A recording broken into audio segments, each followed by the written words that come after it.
जय हिंद दोस्तों, Rathore IAS academy में आपका स्वागत है। दोस्तों, आज की क्लास हमारी होगी नई शिक्षा नीति का अगला पार्ट, जो कल हमने पढ़ा था नई शिक्षा नीति 2020 के बारे में। आज हायर एजुकेशन के बारे में हम पढ़ेंगे, एक क्या क्या बदलाव किए गए हैं और क्या क्या बदलाव पॉजिटिव है, इसके बारे में आज सविस्तर से जानेंगे कि ये बदलाव किस तरह से हमारे लिए फायदेमंद है और इसके कुछ चुनौतियां भी है जो आने वाले समय में एक काफी हमें फेस करनी पड़ेगी। तो आइए समझते हैं कि ये क्या बदलाव हुए हैं और इसमें किस किस तरह की चुनौतियां हैं और क्या क्या इसमें अच्छी बातें हमको देखने को मिलेगी। तो आइए हायर एजुकेशन के बारे में हम अच्छे से समझते हैं। तो डियर फ्रेंड्स, सबसे पहले हम जानेंगे कि सब पहले जो हमारी व्यवस्थाएं थी, जैसे यूजीसी, AICTE, NCTE की जगह पे एक ही संस्था जैसे भारतीय उच्च शिक्षा आयोग के तहत 4 स्वतंत्र संस्थाएं होगी, जिसकी मुख्य भूमिका होगी एक स्वतंत्र होगी, फ्रीडम होगा उनको, एक अपने आप में एक को स्वायत्त संस्थाएं होंगी, जैसे कि राष्ट्रीय उच्च शिक्षा नियामक परिषद। यह संस्था जो होगी एक नियामक की कार्य करेगी, नियामक की भूमिका में होगी। दूसरी संस्था होगी सामान्य शिक्षा परिषद। इसका जो कार्य होगा यह मानक निर्धारक का कार्य होगा, यह कार्य जो होगा मानक निर्धारण करेगा। और तीसरी जो संस्था होगी उच्च शिक्षा अनुदान परिषद, जो कार्य अभी तक यूजीसी करते आ रहा था वह कार्य यह उच्च शिक्षा अनुदान परिषद करने वाला है। वित्त के बारे में यह संस्था कार्य करेगी। और चौथी जो संस्था है राष्ट्रीय प्रत्यायन परिषद, तो यह संस्था जो है ये मान्यता के जो मान्यता कॉलेज, स्कूल, कॉलेज, यूनिवर्सिटी को जो मान्यताएं मिलेगी तो उसके बारे में यह कार्य करेगी। और इन चारों के ऊपर जो नियंत्रण में स्वतंत्र होगी, लेकिन बेसिकली भारतीय उच्च शिक्षा आयोग यानी HECI के तहत एक कार्य करेंगे। तो यह इंपॉर्टेंट जानकारी हमें ध्यान रखना है। तो आइए हम समझते हैं कि हमारे हायर एजुकेशन में क्या क्या बदलाव देखने को मिले हैं। तो सर्वप्रथम बात हम करते हैं कि भाषा। कल के एक वीडियो में एक जानकारी आपको यानी प्राथमिक शिक्षा से यानी 10वीं से शुरुआत से प्री से तो 12वीं तक की जो शिक्षा में एक बदलाव बताना रह गया था। वह बात थी कि जो शिक्षा शुरू में जो हमारा राइट टू एजुकेशन था वह 6 से 14 साल के बच्चों तक का हमें फ्री में एजुकेशन मिलता था, लेकिन अभी इसमें आंगनवाड़ी को भी जोड़ दिया गया है। तो यह एक अच्छी बात हमारे लिए बोल सकते हैं, यानी कि 18 साल के बच्चे तक का जो एजुकेशन फ्री में होगा। तो इस व्यवस्था में यह सबसे अच्छी बात देखने को मिलती है। दूसरी बात है कि भाषा का जो माध्यम है, जैसे कि अभी भाषा जैसे प्री एजुकेशन लेवल से ही एक स्थानीय भाषा और 2 और भी भाषाएं उसको पढ़नी पड़ेगी, ताकि हमारे देश में एक हमारी भारतीय भाषाओं को समझने का हमें मौका मिले। उसी तरह से कॉलेज लेवल पे जैसे कि क्लासिकल भाषाओं का चयन करने का भी एक हमें मौका मिलेगा, जैसे कि अलग अलग भाषा है, जैसे हर राज्य की जैसे नॉर्थ वाले साउथ की भाषा और साउथ वाले नॉर्थ की भाषा समझने में बड़ा दिक्कत होती है। तो इस दिक्कत को दूर करने के लिए हमें अभी एक बहुत अच्छा ऑप्शन मिला हुआ है, जो भाषा के माध्यम से हम इसको दूर कर सकते हैं। ये हमारे लिए एक बहुत अच्छी बात हम कह सकते हैं। जैसे कि और कंट्री में अपने भाषाओं पे ज्यादा फोकस किया गया है, जैसे कि हम देखते हैं जापान, चीन, इन लोगों ने अपने मदर टंग लोकल भाषा में ज्यादा से ज्यादा विकास किया है, इसीलिए आज वो कंट्री एक टॉप मोस्ट विकसित कंट्री में गिनी जाती है। तो हमें भी एक बदलाव के लिए तैयार रहना बहुत जरूरी है। और एक बात इसमें आती है कि इंग्लिश को हम कितना तवज्जो दे रहे हैं, ये तो ठीक है यार, इंटरनेशनल लेवल पे भाषा है, लेकिन हम अपनी भाषा को भी तिलांजलि नहीं दे सकते। हम अपने भाषा को आगे बढ़ाना हमारा प्रथम कर्तव्य बन जाता है। तो यह प्रावधान इसमें जो किया गया है बहुत ही अच्छा प्रावधान हमें देखने को मिलता है। दूसरी बात जो आती है कि मल्टीपल एंट्री और एग्जिट। जैसे दोस्तों कि ग्रेजुएशन में जब हम 12वीं के बाद जब ग्रेजुएशन के लिए जब हम एडमिशन लेते हैं, जब कोर्स करना होता है हमें, तो किसी कारणवश किसी स्टूडेंट को यानी उसका कोर्स यानी उसको छोड़ना पड़ता है, यानी उसको बैकडोर लेना पड़ता है, यानी उसको ड्रॉप यानी जो होता है उसको छोड़ना पड़ता है अपने जो एजुकेशन होता है। तो इसमें एक अच्छी व्यवस्था यह हमें देखती है कि मल्टीपल एंट्री, यानी इसको हर तरह से अगर आप छोड़ के 2 साल बाद अगर आप ड्रॉप कर देते हो उसको, तो 2 साल बाद 3 साल बाद यदि भी आप फिर से वो डिग्री को पाना चाहते हो या फिर दूसरी डिग्री करना चाहते हो, तो आपको जो 1 साल का जो आपका ड्यूरेशन में जो आपका जो क्रेडिट होगा वह आपको प्लस में आपको ऐड किया जाएगा। आपके जो नेक्स्ट जो डिग्री आप लेने वाले हो वह डिग्री में उसको ऐड किया जाएगा, तो ये प्लस वैल्यू आपको मिलने वाला है। तो यह बहुत अच्छी बात हम कह सकते हैं। और इसमें एक बात और है कि जब ये डिग्री जो होती 4 साल की जो डिग्री में अगर हम प्रवेश लेंगे तो इसमें एमए 1 साल का एमए होगा, 1 साल का एमए, और डायरेक्ट हमें एमए के बाद हमें पीएचडी के लिए इनरोल कर लिया जाएगा। तो यह बहुत अच्छी बात है कि ज्यादा से ज्यादा रिसर्च के लिए हमारे देश में एक स्टूडेंट आ पाएंगे और इसके लिए काफी अच्छी सुविधाएं उपलब्ध कराई जाएगी। और सबसे इम्पोर्टेंट बात और एक है इसमें कि एमफिल का जो सिस्टम था इसे अब हटा दिया गया है, इसे खत्म कर दिया गया है। तो यह भी एक अच्छी बात हम मान सकते हैं। और जो इसमें अलग तरह से जो भाषा का जो बैरियर बना हुआ था अभी, भाषा और एक स्ट्रीम का जो बैरियर था, जैसे कि साइंस का बच्चा आर्ट के सब्जेक्ट नहीं ले सकता था और आर्ट वाला साइंस में नहीं जा सकता था या कॉमर्स में नहीं जा सकता था, लेकिन अब ये सारा बैरियर हटा दिया गया है। जैसे कि आप साइंस पढ़ रहे हो तो साइंस के साथ आप आर्ट का भी सब्जेक्ट पढ़ सकते हो, क्लासिकल लैंग्वेज ले सकते हो, हर तरह का हर फील्ड में आपके लिए एक खोल दिया गया है। एक अच्छी बात है, जैसे कि वेस्टर्न कंट्री में कराया जाता है उस तरह का सिस्टम अब अपने यहाँ पे भी लागू होने वाला है। तो यह बहुत खुशी की बात होनी चाहिए हमारे स्टूडेंट को लिए, तो यह बहुत इंपॉर्टेंट हो जाता है। जैसे कि अब देखिए कि 50% ग्रॉस इनरोलमेंट हमारे कॉलेजेसों में 2035 तक हमने ये टारगेट रखा है कि 2035 तक हमारे भारत में हमारे कॉलेजेसों में यूनिवर्सिटी में 50% तक हमें इनरोलमेंट बढ़ाना है। रिसर्च के लिए अलग अलग सुविधा, उसके लिए इंफ्रास्ट्रक्चर डेवलपमेंट सारी चीजें अवेलेबल कराना है ताकि हमारे स्टूडेंट ज्यादा से ज्यादा रिसर्च कर सके। इस वजह से हमें ये 50% का टारगेट हमने रखा है। तो यह भी एक अच्छी भूमिका हम देख सकते हैं। एक इसमें और अच्छी बात हो गई है कि यदि हमें जब शिक्षा जो मिलने वाली, जैसे प्रोफेसर हमें यदि शिक्षा व्यवस्था में कोई कोताही कर रहा है या अलग तरह से उसे ले रहा है तो उसे उसके ऊपर कार्रवाई की जाएगी और उसे शिक्षा से जो अध्यापक है या प्राध्यापक है उसको वो यानी बर्खास्त कर दिया जाएगा। तो यह भी एक अच्छी बात हम मान सकते हैं। नेक्स्ट बात जो आती है कि जो प्राध्यापक होता है, जो प्रोफेसर होता है, इन सारे लोगों की जो ट्रेनिंग बेस होता है, जब जहां उनको ट्रेनिंग लेना होगा तो ये यूनिवर्सिटी ही कराएगी। अब इसके पहले जो व्यवस्था थी अलग अलग व्यवस्था की जाती थी, लेकिन अब के दौर में इनको यूनिवर्सिटी में भी इनकी ट्रेनिंग पूरी कराई जाएगी। और जो पीएचडी जो छात्र हैं, जो शिक्षा के दौरान जो रिसर्च के दौरान इनको एक कुछ तय सीमा दी गई होगी और उसके तहत इन लोगों को कुछ घंटे अपनी सेवा कॉलेजों में पढ़ाना कंपलसरी कर दिया गया है। तो यह भी एक प्रैक्टिकल लेवल पे एक बहुत अच्छी बात हम मान सकते हैं कि हम क्या रिसर्च कर रहे हैं, हम दुनिया के सामने क्या रिसर्च ला रहे हैं। तो इसके बारे में भी एक अच्छी एक जिज्ञासा बनेगी और लोगों के बारे में एक जागरूकता भी फैलेगी। जैसे कि स्कूल कॉलेजों में भी एक अच्छा मैटर यानी एक अच्छा संकेत जाएगा। तो जो पीएचडी के छात्र हैं इनके लिए भी एक अच्छी अपॉर्चुनिटी मान सकते हैं हम कि अच्छी बात है। जैसे कि कुछ न्यूनतम घंटे उनके लिए कंपलसरी कर दिया गया है, तो ये भी बहुत अच्छी बात हम बोल सकते हैं।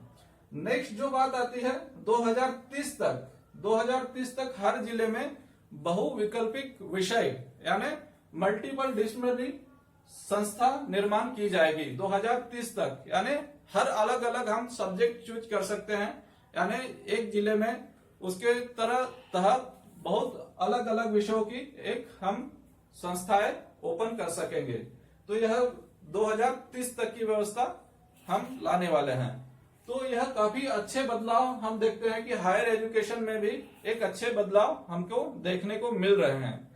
नेक्स्ट आते हैं हम अपने चुनौतियां क्या है इसकी। अब इसमें थोड़ा क्रिटिसाइज भूमिका में भी हम आ जाते हैं और यह यूपीएससी के पेपर 2 में हमें मेंस के आंसर राइटिंग में भी हम इसको डिफाइन कर सकते हैं, इसको अपने आंसर में इसको मुद्दा बना के लिख सकते हैं। तो आइए हम देखते हैं कि इससे क्या क्या चुनौतियां हैं इसके सामने आने वाली। सबसे पहली है कि भाषा है। जैसे कि अभी हमने कहा कि भाषा जो समस्या है, एक इंग्लिश के ऊपर जो हमारे देश में जो डिपेंडेंसी बन गई है, तो इसको एक खत्म तो नहीं बोल सकते, लेकिन हमारी जब भाषा को हम ज्यादा तवज्जो देंगे तो ऑब्वियसली ये भाषा का जो वैल्यू है जो कम होगा ही। और जो क्लासिकल जो भाषा है, हमारे भाषाओं को जो जैसे कि हमारे भारतीय जैसे उड़िया हो गई, मराठी हो गई, और भी भाषाएं हैं, बंगाली हो गई, तो इनको भाषाओं को सीखने का एक मौका हमें मिलने वाला है। तो इस भाषाओं के ऊपर भी जैसे कि नॉर्थ और साउथ में काफी डिस्प्यूट की भूमिका रहती है। जैसे कि हिंदी एक कंपलसरी के रूप में वह नहीं चाहते, वह इंग्लिश को ज्यादा प्रेफरेंस देना चाहते हैं। तो यह बात जो अभी भी हमारे राजनेताओं के अंदर एक डिस्प्यूट का मुद्दा बना हुआ है, और आने वाले समय में ये क्या रूप लेगा यह तो समय ही बताएगा। लेकिन अभी फिलहाल के दौर में जो भाषाएं का मुद्दा है, एक विशेष वर्ग की जो बात कही जाती है कि एक विशेष वर्गों की बात सुनकर इसमें ऐड किया गया है। तो आगे देखते हैं कि भाषा के ऊपर पे बहुत सारा आगे क्या चीजें हमें सामने आती है, तो हम उसके ऊपर देखेंगे। नेक्स्ट जो बात आती है, सबसे इंपॉर्टेंट बात है कि हमने जो जीडीपी का 6% अपने एजुकेशन सिस्टम पे खर्च करने की बात जो कही है, डियर फ्रेंड्स, यह कितने हद तक पॉसिबल हो पाएगी हमारे देश में?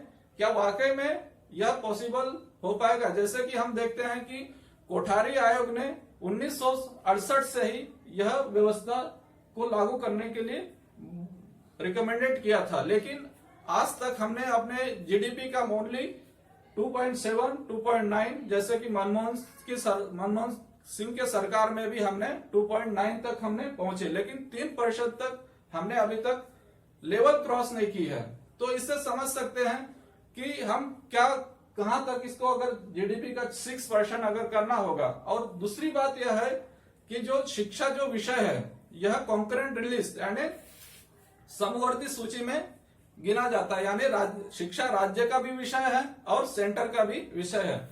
तो इसको दोनों किस तरह से लेंगे, यानी किस वे में लेंगे, और इसमें क्या क्या सुधार की गुंजाइश होगी, ये कैसे पॉसिबल होगा, तो आने वाला ये तो समय ही बताएगा। लेकिन इसमें एक बात जरूर हो सकती है, जब तक 6% का जो रेशो है, इसको जब तक हम कानून का अमली जामा नहीं पहना देते, तब तक ये पूरे देश में लागू होना इम्पॉसिबल है। तो सबसे पहले इसे कानूनी जामा पहनाना बहुत जरूरी है। इसके ऊपर लॉ बनाना पड़ेगा हमें, और लॉ बनाने के बाद जब इसे पूरे देश में इम्प्लीमेंट करना पड़ेगा, तभी ये पॉसिबल हो पाएगा। तो यह बहुत जरूरी बात होती है कि अगर हम जीडीपी का वाकई में 6% अगर खर्च करना चाहते हैं अपने एजुकेशन सिस्टम पे, तो हमें कानून का सहारा लेना ही पड़ेगा। यह कंपलसरी बात होगी, अदरवाइज हम इस मिशन को पूरा नहीं कर पाएंगे। नेक्स्ट जो बात आती है 50% ग्रॉस एनरोलमेंट। जो हमारी यूनिवर्सिटियां हैं, कॉलेजेस हैं, इसमें अभी तक हमारा जो रेशियो बना है 26.3%, यानी 26.3% ही अभी हम लोग अचीव कर पाए हैं। और 2035 तक जो हमने टारगेट रखा है कि हमारा एनरोलमेंट 50% होना चाहिए, यानी यह मान के चलो कि हमारे देश में रिसर्च के ऊपर 0.5 कुछ ऐसा समथिंग कुछ खर्च हो रहा है।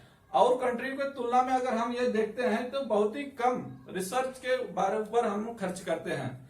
तो इससे अंदाज लगा सकते हैं, इनसे अनुमान लगाया जा सकता है कि हमारी एजुकेशन व्यवस्था में हम अपने शिक्षण व्यवस्था पे कितना खर्च कर रहे हैं। तो जो ये लक्ष्य रखा गया है कि 50% इनरोलमेंट, तो इसको फंडिंग की व्यवस्था क्या होगी, किस तरह से इसको फंडिंग किया जाएगा, इंफ्रास्ट्रक्चर क्या होगा, किस तरह से रिसर्च के लिए प्रेरित किया जाएगा, नए नए यानी स्कूल कॉलेजेस के द्वारा इसको बढ़ावा दिया जाएगा।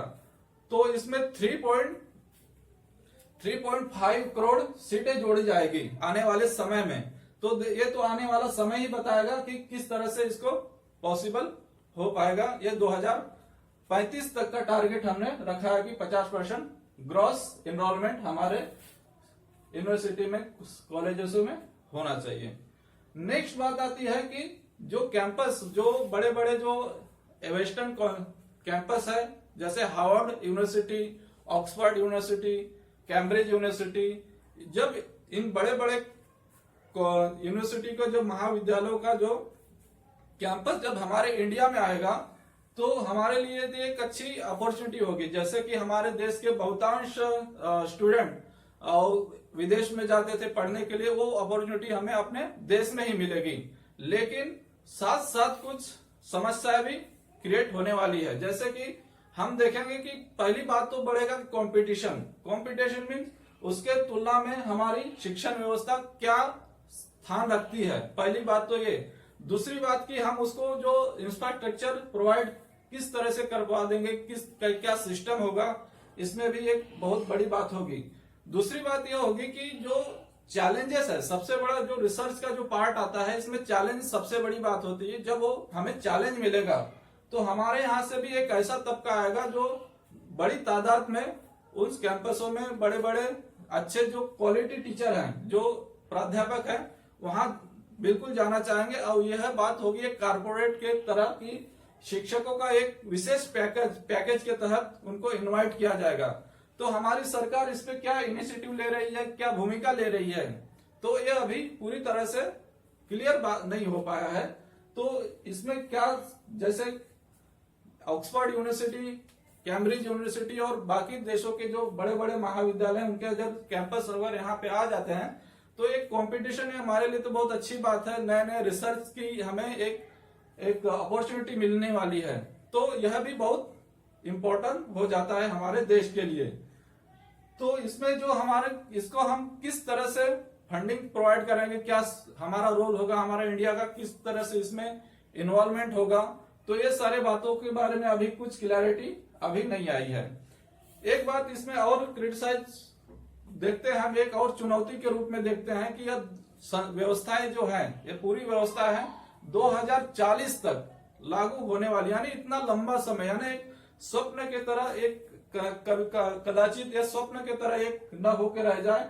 क्योंकि आने वाले समय में एक सरकार, हमारे देश में यदि एक सरकार बदल जाती है तो दूसरी सरकार उस चीजों को बदलने में ही अपना ज्यादा भरोसा रखती है। तो क्या ऐसी व्यवस्था को आने वाली सरकारें क्या चेंज करेगी या फिर इसी व्यवस्था को लागू रखेगी, तो यह भी एक विवाद का मुद्दा बन सकता है। तो इस तरह से 2040 तक का जो ड्यूरेशन है, ये व्यवस्था लागू होने में हमें एक लंबा समय लगने वाला है। दूसरी बात है कि एक समान एजुकेशन, जैसे कि हमने प्री मॉडल में देखा था कि एक आंगनवाड़ी जो है और प्री स्कूल में जो बच्चा जाएगा, तो क्या दोनों का एजुकेशन लेवल सेम होगा। जैसे कि सरकारी स्कूल में जो होगा, जो वेल क्वालिफाइड टीचर वहां पे अपॉइंट होगा, और जो आंगनवाड़ी में होगा एक सेविका पढ़ाती है, जैसे कि उसका एजुकेशन का लेवल कम होगा। तो क्या ये दोनों बच्चे को जो मिलने वाला एजुकेशन है, क्या ये सेम होगा, तो इसके बारे में अभी स्पष्ट गाइडलाइन नहीं आई है। ये किस तरह से होगा यह अभी हमें नहीं पता। तो इसकी व्यवस्था को हमें सेम एजुकेशन प्रोवाइड करना हमारी जिम्मेदारी हो जाती है। इसके लिए हमें सबसे पहले हमारे सरकारी जो स्कूल है, स्कूल कॉलेज पे ज्यादा से ज्यादा हमें फोकस करना होगा। सबसे ज्यादा हमें अपने जो प्री लेवल से एजुकेशन है उस पर ज्यादा फोकस करके हमारे हायर एजुकेशन तक हमें जाना होगा। दूसरी बात आती है कि हमारे निजी संस्थाओं की क्या भूमिका है, यानी निजी संस्थाओं की इसमें क्या इन्वॉल्वमेंट। जैसे कि अभी फिलहाल के दौर में हम देखते हैं तो 70% संस्थाओं पे जो कब्जा है वो निजी संस्थाओं का है। जैसे कि एजुकेशन फील्ड में देखा जाए तो नियर अबाउट 70% लोग, तो इनका क्या रोल है, इनके जो अब ये इसमें यह कहा गया है कि सरकारी और निजी स्कूलों में एक समान व्यवस्थाएं होगी। तो इसकी स्पष्ट भूमिका अभी क्लियर नहीं हुई है। तो आने वाले समय में इस किस तरह से इसको हम डिफाइन करेंगे। अभी तक इसका कोई स्पष्ट मॉडल सामने नहीं आया है। नेक्स्ट बात जो आती है दोस्तों, इसमें सबसे बड़ी बात यह है कि आज हमारे देश में एक समान प्रतिनिधित्व नहीं है अभी, यानी रिप्रेजेंटेटिव नहीं मिल पा रहा है। जैसे कि हम ये देखते हैं कि हमारे कितने आदिवासी, एसटी समाज, एससी समाज और ओबीसी, यह जो वर्ग है, माइनॉरिटी समाज, यूनिवर्सिटियों में बड़े बड़े लेवल पे इनकी कितनी तादाद में इनका प्रतिनिधित्व है, इनका रिप्रेजेंटेटिव कितना है। यानी आरक्षण व्यवस्था के बारे में हम कहें तो अभी तक इसमें किसी तरह का हमें उल्लेख देखने को नहीं मिलता कि इनका क्या रोल होगा। जो नीचे तबके से जो आने वाले लोग हैं, जैसे कि वाइस चांसलर के रूप में हमें बहुत ही कम, यानी नगर नहीं के बराबर ही देखने को मिलेंगे कि एससी, एसटी, ओबीसी समाज से आने वाले लोग बहुत इसमें कम होते हैं। तो ये व्यवस्थाएं सारी चीजों को अभी तक पूरी तरह से डिफाइन नहीं कर पाई है, लेकिन आने वाले समय में सरकार ने यह भरोसा दिलाया है कि जैसे जैसे हम इस पे वर्क करेंगे तो वैसे हम इसको डिफाइन करते जाएंगे और उस तरह से चीजों लागू होते जाएगी। तो यह व्यवस्था हमने उच्च शिक्षा के बारे में आज समझा है और यह यूपीएससी पेपर 2, जीएस पेपर 2 में हम इसको क्वेश्चन इस पे बन सकता है। तो डियर फ्रेंड्स, आपने इस टॉपिक को आई होप कि अच्छे से समझा होगा और इस टॉपिक के बारे में कुछ प्री के पॉइंट ऑफ से भी क्वेश्चन बनेंगे, तो आप इसके ऊपर भी एक विशेष ध्यान रखिए, क्योंकि यह 2020 की नई शिक्षा नीति से क्वेश्चन जरूर बनने की संभावना बन जाती है। तो आई होप आपने इस टॉपिक को ठीक से समझा। तो डियर फ्रेंड्स, आप इस चैनल पे नए हैं तो प्लीज इसको सब्सक्राइब कीजिए और बेल आइकन को भी दबाइए ताकि आने वाला वीडियो आप तक तुरंत पहुंच सके। तो अभी इस टॉपिक को हम यहीं विराम देते हैं। कल के क्लास में नेक्स्ट टॉपिक के साथ फिर मिलेंगे। तब तक लिए जय हिंद।